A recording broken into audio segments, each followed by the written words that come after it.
nga nze mbagamba tezijja kukola okuviira ddala ku buyivu bwange ne byenkoze byonna.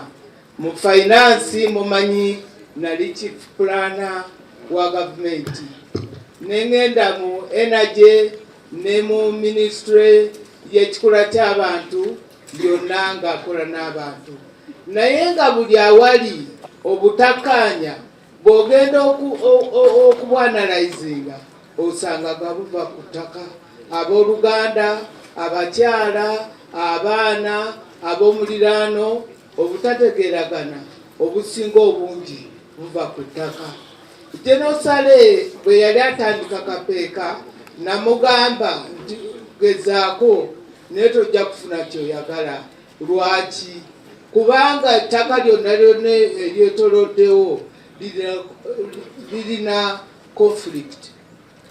Ate abantu kati basobola kukola abalinaanyeewo okufuna omugaso mu industrial park nga tebakozesezza ttaka. Uganda tuli balimi era obulimi bwe businga okozesa abantu abangi, ate okulima weetaaga ttaka. N'olwekyo wadde tufubye nnyo era njagala bannange mwenna mukubire Jenosale mu ngalo alwanye n'operation wealth creation, najja abantu abatali mu man economy n'abajja ku bitundu 69 n'abatuusa ku bitundu 31. Obugalo bwa Jenosale bannaye senga tekyali conflict za ttaka twali badde abantu abo abaavu ennyo nga tunatera okubamalamu. Naye buli wootuuka bwe baleeta emmwanyi oli ate ozisimba kubanga talina bwannannyini. Kati muwulidde n'abakatale ke baaguze basubulirewo nabo bali buzibu. N'olwekyo nze experience yange gyendeeta mu kakiiko kano ya land as a factor of production.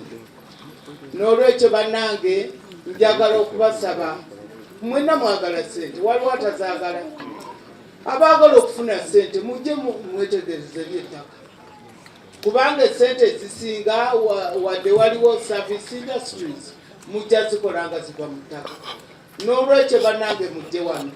Era nze Jenosale yampa omulimu, nze nkulira komiti gye bayita expanded land use balance sheet.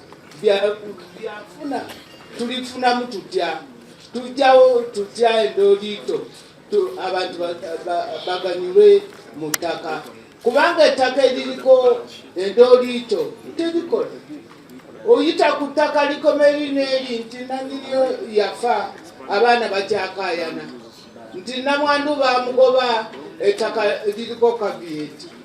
N'olwekyo bannange mutwagire mu komiti eno tukole ekyo ekigasa abantu. Namwe mwenna abali wano kijja bagasa tubeere nga tugenda maaso okuggyawo conflicts eziri ku ttaka. Nze ndeeyama ndi ready to work. Muyinza okundaba nga ennyama eweddeko naye ndi ready, nja kuba gumiti, nja kukolera ddala. Bannange mwebale nnyo, mwebalire ddala. Era our teammates, I want to congratulate you, Professor Kigula, Mubeja, my own